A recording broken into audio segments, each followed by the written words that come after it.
Welcome again to Let's Talk Science with Pastor Dan, and I'm going to feel the need to discuss something here that's going to probably step on some people's toes. And please hear my heart. It's not that I'm trying to be negative or judgmental or controlling or anything like that.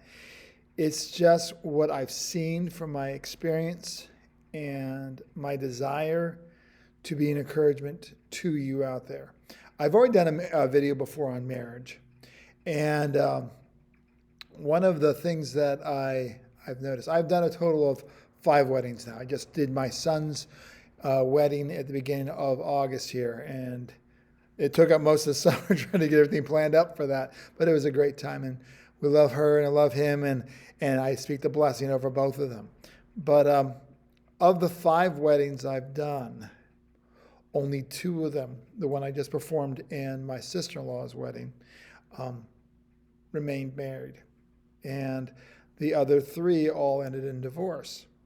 And the only thing that I can point to that is different between Carrie and Joe's and Adam and Natalie's wedding is how they chose to come together in a union. The other 3 marriages I performed, the couples were living together before they got married. Now, I don't want to offend again, but please hear what I'm saying. The Bible calls that sin. All right. We're not supposed to join ourselves together until you are married.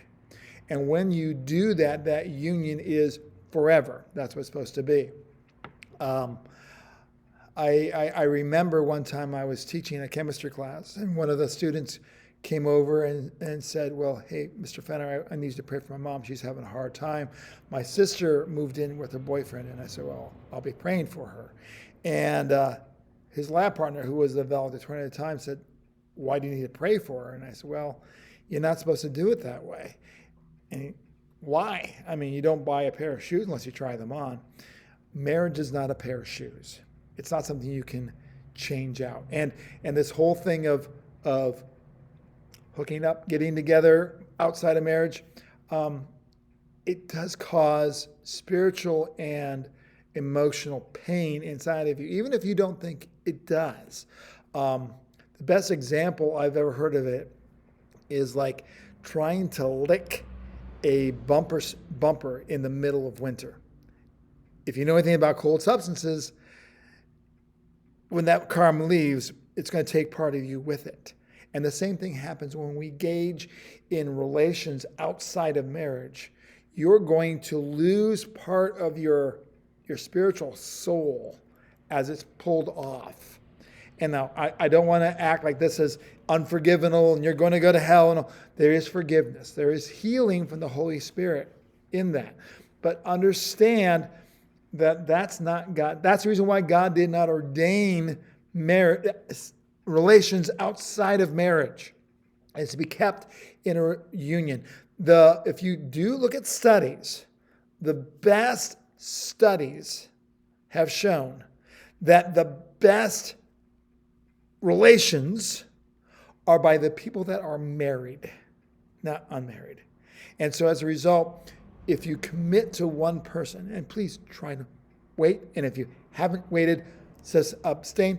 I've come to the point now that I've made the decision that if I get a couple that wants me to marry them and they are living together, I'm not going to perform the marriage until they separate for a while. Even if they've been intimate, it's important that they're making a commitment before God that we're going to, and then we'll come together at our union. I'll be honest with you, when I saw my wife coming down, we had the rehearsal dinner on Thursday, and I didn't see her till Saturday afternoon when the wedding took place. She came down. She was so beautiful. It just caused me to break down. And that is what I want for you, that deep, intimate relationship, that desire for the person, because it's special, because they're special. They're not one of many, but they are the one.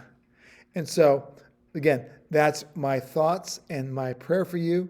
And if you have engaged outside, pull back, get a right relationship with the Father first, because if you don't have that, then you'll end up messed up. All things work together for good of those that love the Lord are called to his purpose. That's my heart and plan. Hopefully it's not too bad. Take care. God bless.